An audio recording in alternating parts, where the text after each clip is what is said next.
माफी मांगने का सही तरीका, the right way to apologise when you are wrong, हमें कोई सिखाता ही नहीं है। कहते हैं माफी मांगने से कोई छोटा नहीं हो जाता है, लेकिन क्या हर माफी सच्चे दिल से मांगी जाती है? आइए समझते हैं।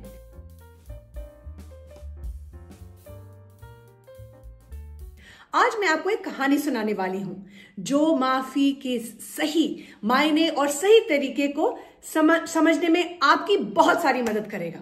कहानी है कबीर की गलती और सच्ची माफी। कबीर और अजय बहुत अच्छे दोस्त हैं।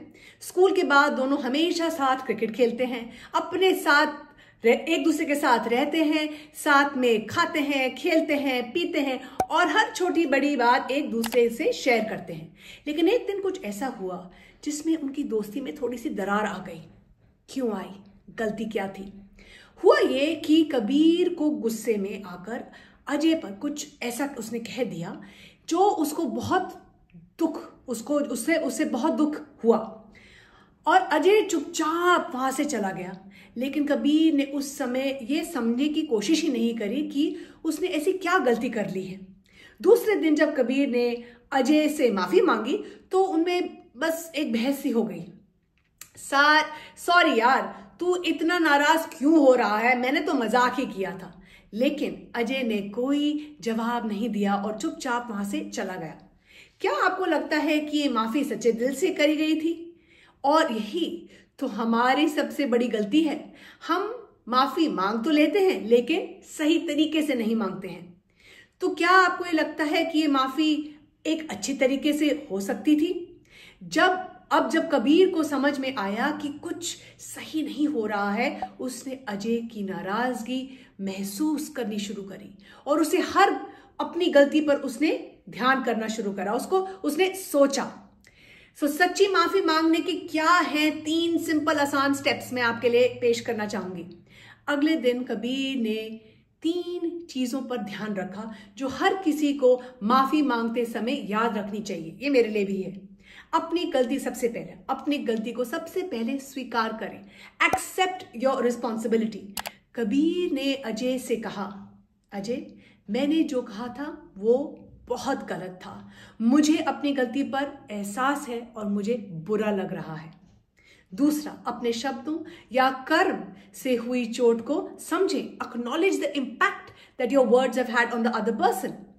उसने आगे कहा, मुझे समझ में आ रहा है मेरी बातों से तुम्हें बहुत चोट पहुंची होगी, तुम्हें बहुत दुख हुआ होगा।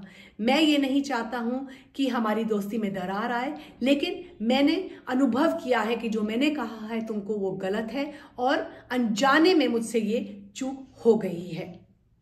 तीसरा, सुधार का वादा करिए। Commit to change. कबीर ने वादा किया, मैं अब से अपनी बातों पर ध्यान रखूंगा, अपने लहजे पर ध्यान रखूंगा और अपने गुस्से को कम से कम करूंगा और अपने आप को बेहतर बनाऊंगा।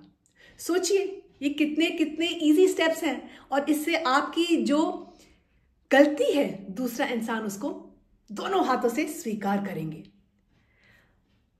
असरदार माफी का क्या जादू है, मतलब क्या होता है अगर आप अच्छी तरह से माफी मांगते हैं तो। अजय ने कबीर को उसकी आंखों में देखा, मुस्कुराते हुए कहा, कोई बात नहीं यार, मुझे खुशी है कि तुमने एहसास किया। और दोनों दोस्त फिर से वैसे ही हंसने लगे और दोनों ने एक दूसरे के गले लग गए। तो आप देखिए इसका इम्पैक्ट कितना पॉजिटिव है। माफी सिर्फ एक शब्द नहीं, एक एहसास है, एक फीलिंग है। जब आप सच्चे मन से अपनी गलती को स्वीकार करते हैं, सामने वाले के दर्द को समझने की कोशिश करते हैं और उसे दोबारा ना दोहराने का वादा करते हैं, तभी माफी दिल से होती है, तभी माफी दिल तक पहुंचती है। तो अगली बार जब आप गलती करें, सिर्फ सॉरी मत बोलिए, बल्कि इसे सही तरीके से सॉरी बोलिए। क्या आप कोई ऐसी स्थिति याद कर सकते हैं जहां आप किसी से बेहतर पेश ना आए हों, आपने उनको थोड़ी तकलीफ दी हो और आप उनसे सही तरीके से माफी मांग सकते थे? अगर आपको ये वीडियो पसंद आया तो लाइक शेयर जरूर करें, कमेंट करें और अपने फैमिली मेंबर्स, अपने फ्रेंड्स, अपने कॉलीग्स के साथ शेयर करें ताकि हम सब अपनी गलतियां समझें, अपनी गलतियों पर सुधार करें और आने वाली पीढ़ी को और बेहतर बनाएं। ये जिम्मेवारी है आपकी और हमारी, और यही हमारा मकसद और हैप्पीनेस इज लव है कि हम रिश्तों को और मजबूत बनाएं, पारिवारिक प्रेम को बढ़ाएं, रिश्तों के रंग खुशियों के संग, या खुशियों के रंग रिश्तों के संग। बहुत बहुत धन्यवाद।